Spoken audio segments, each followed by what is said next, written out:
Hello, we're going to be looking at more equations today, and our starters are going to be recapping the work that we were doing on percentages. So our first question is £2,300 is invested in a bank account for 3 years. The account has an annual interest rate of 0.93%. Find the amount in the account at the end of 3 years. Okay, so remember, the way that these are set up is we start off with our amount and we multiply by a multiplier, and we need to know what that number is going to be in here, and it's going to be for 3 years, so it'll be to the power 3. So we need to work out what our multiplier is. Okay, so in our account we would be starting off with 100%, and if we're increasing at a rate of 0.93%, that gives us 100.93%. Okay, so our multiplier, we need to divide that by 100 to get it as a decimal. So in other words, that's where the decimal point will end up. So our number in here, is going to be 1.0093. Okay, so that's all we need to work out though. So when we do that, just grab your calculator, and it's just typed in exactly as it says, 2,300 times 1.0093 to the power 3 equals, it's 2364.7686 and lots of other numbers. So in money, that would be £2,364.77. Okay. Now, whenever you're answering a question about interest, you should always read the question again once you think you've answered it, just to make sure you have. Okay. So the bit at the end is the important bit. Find the amount in the account at the end of 3 years. Well, that's what we've found, so that's fine. Sometimes the question says find the amount of interest earned after 3 years, and then we would have to subtract our original amount from that. Okay, but we've checked, we've answered the question, so we're good to go on to the next one. Okay, so our next question is about a car's value depreciating by 16% in the first year and then by 9% in each subsequent year. Kim buys a car for £15,750. What will it be worth in 5 years? So we set up these the same each time. So we start off with our initial value, and we're going to multiply it by the multiplier that we need for reducing by 16%, and by the multiplier that we will need for reducing by 9%. But if we check the question, the 16% happens in the first year, and the 9% reduction happens in each subsequent year, so that means all the other years after that. So if we've got 5 years altogether, we know that the second multiplier here is going to be to the power 4, because this will, multiplying by this will give us the value at the end of the first year, and then we've got years 2, 3, 4 and 5 reducing by 9%. Okay, so let's have a look at working this multiplier out then. We've got, if we're reducing by 16%, that leaves us with 84%, and 84% written as a decimal, remember, divide it by 100, gives us 0.84. So that's our multiplier that goes in there. And then in here, if we're reducing by 9%, then 100 take away 9 is 91%. And changing that into a decimal by dividing by 100 gives us 0.91 as the multiplier there. So that's what we're going to work out. So effectively what we're looking at is 15,750 reduced by 16% and then reduced by 9% 4 times in a row. Okay, so we're just going to type that in just now to calculator. 15,750 times 0.84 times 0.91 to the power 4 equals, and we get 9072.467 and lots of other numbers. So writing it as money, £9,072.47. Not that the pence are really going to matter in this situation, and in an exam you might be asked to round to different numbers of significant figures, but that's how much this £15,750 car will be worth in 5 years. Okay, so that's the starters done. Now, excuse me, we're just going to finish off our solving one-step equations, and then we're going to go on to solving two-step equations today. So what I need to look at first of all is this recap of solving one-step equations. Then there's a couple of different kinds that we didn't do yesterday, so we need to just do those, and then we could go on to the two-step ones. Right, sorry to be confusing. I've gone back to the recap because I don't think I left that bit in when I was editing it. I think I've taken the wrong bit out. Silly me. So anyway, just recap from yesterday. So we're doing the opposite of what we've got, which you've already had plenty of practice at now today. So we're taking away 3 from both sides, and that'll give us x equals 9. And then if you've got a minus, you need to do the opposite of that. So you'll add 7 to give you t equals 30. Okay. And then I think the bit that was missing from here was solving 5x equals 35. So 5x means 5 times x, so we've got 5 times as much as we need. So we're going to have to divide by 5 to undo that. So if you've got 5 lots of x and you split that into 5 piles, there's x in each pile. 35 divided by 5 is 7, so x equals 7. And remember, you can always check these because if you go back, you can substitute. So instead of x there, if we put our value in, which we've just found is x equals 7, so instead of 5 times x, we would have 5 times 7, and 5 times 7 is 35, so we know we've got the right answer. Okay, right, I think that's me done messing about and confusing you for today. So on to the next kind now, which are ones where we're starting off with a divide. So it's the same process with all of them. So our x over 5, remember, like we just saw here, over means divided by. So x over 5 means x divided by 5, and our equation is x over 5 equals 3. So the opposite of dividing by 5, if we've only got a fifth of x, effectively, then we need to find out what the whole of x is. So we're going to have to multiply that by 5 to find that out. So we're going to get x equals 3 times 5 is 15. Okay, and you can see the other ones would be done in exactly the same way. So looking at number 2, our first port of call would be to multiply both sides by 9. So you'd have t equals whatever 630 times 9 is.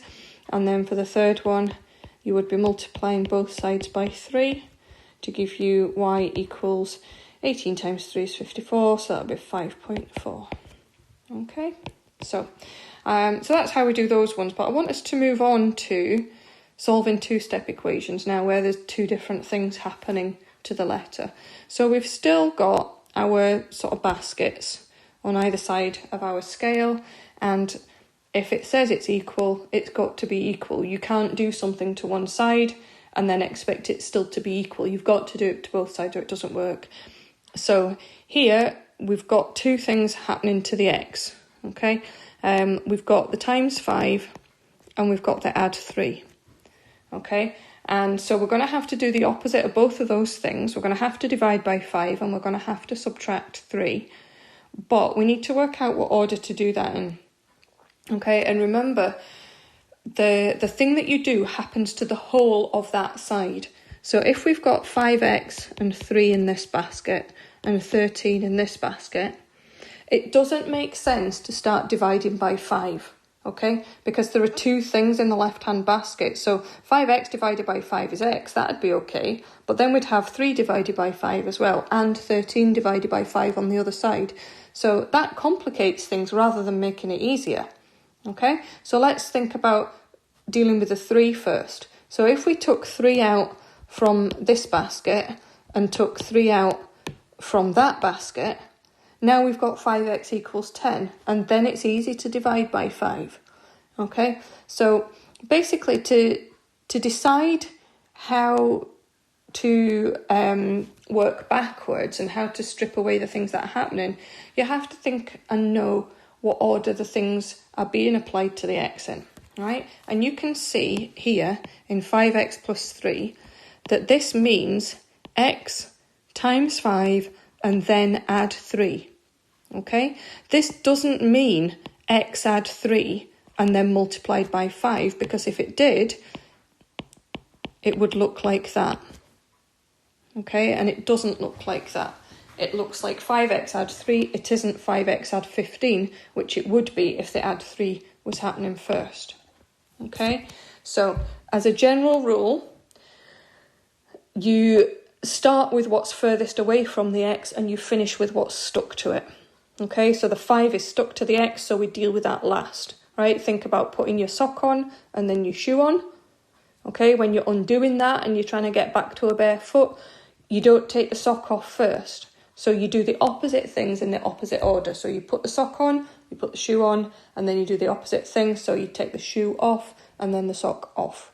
Okay, so we deal with the thing that's stuck to the letter. Don't want to think about socks being stuck to feet, but never mind. You deal with the thing that's stuck to the letter last. Okay, so 2 steps to this one, like we say. So we're going to subtract 3 from both sides to start with. Okay, so if we started off with 5x add 3 and we took 3 away, then we would be left with 5x.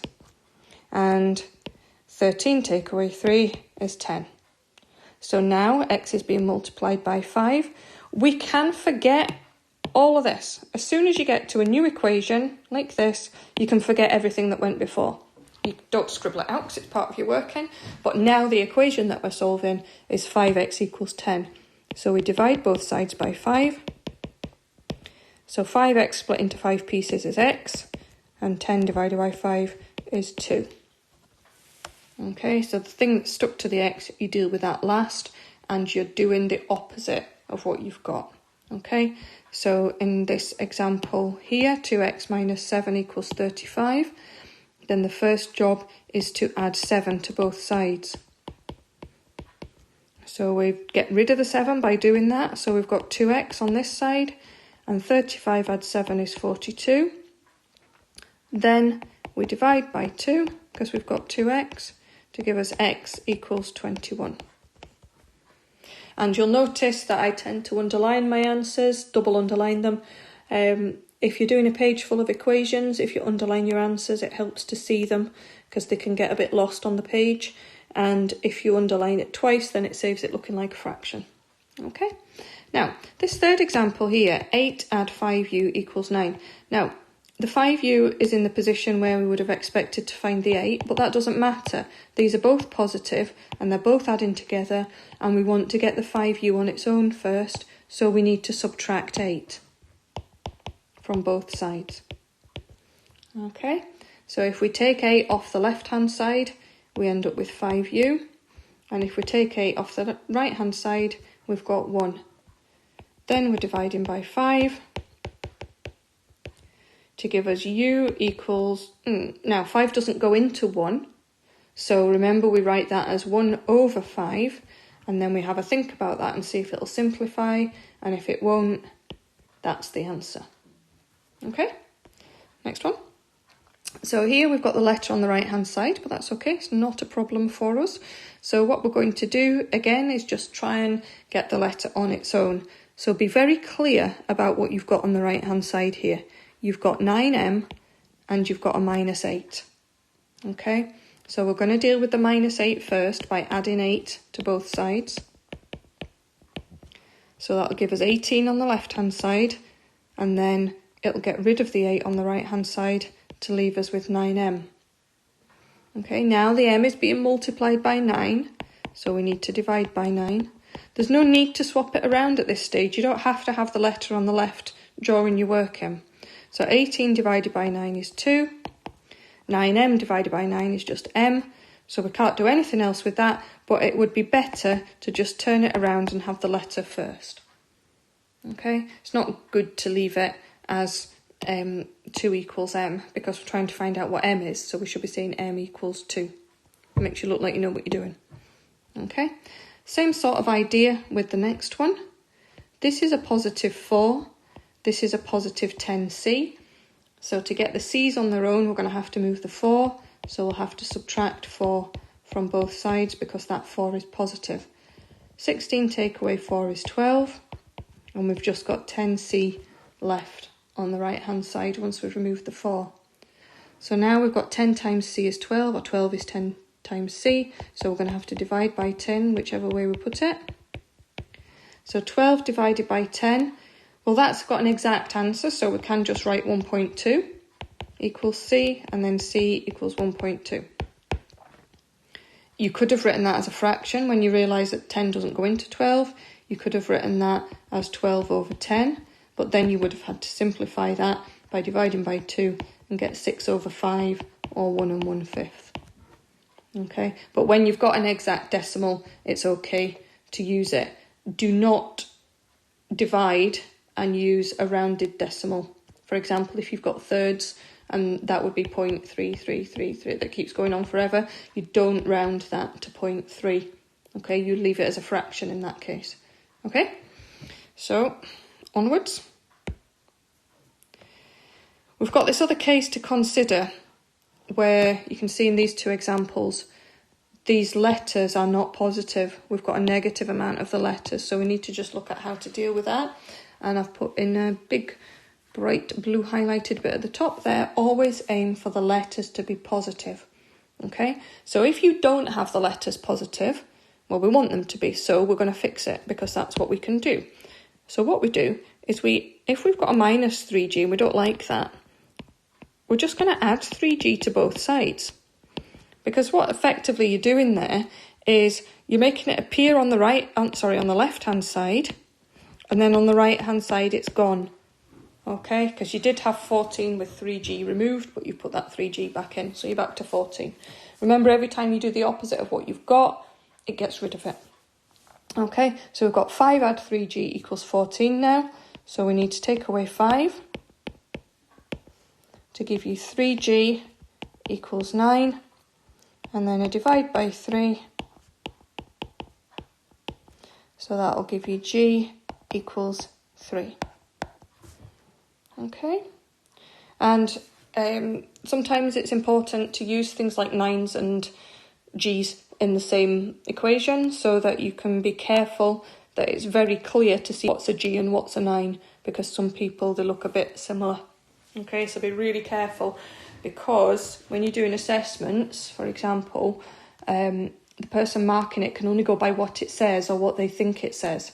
And what they think it says is what it says, whether or not you meant that. So you've got to be really careful that what you write down looks like what you want it to say. Okay, so next job then, next equation to solve. So we've got same sort of situation as the last time where we've got our letters negative. We want to fix that. So we're just going to add 9t to both sides. So it disappears from the left-hand side, leaving us just with 7. And on the right-hand side now, we've got 3 add 9t. So we're going to subtract 3 from both sides now, because that's positive 3, remember? That'll give us 4 equals 9t. 9t is positive there. And then we're going to divide both sides by 9, because multiplying by 9 is what's happening to the t. So 9 doesn't go into 4, so we're going to write that as 4/9 equals t. And then switch it around, t equals 4/9. Now, if you work out 4 divided by 9 on a calculator, you will get 0.444444, and it'll go on forever. So we can't express this as a decimal just now because it won't be exact. So we leave it as 4/9 because that's a fraction that won't simplify. Okay, so good luck with the practice questions, and tomorrow we'll go on and look at equations with brackets. Okay, see you later. I've just realised when I was editing this video that I've chopped a bit out by accident. So if you if you carry on watching, you'll get the bit that I missed out. Okay, sorry about that.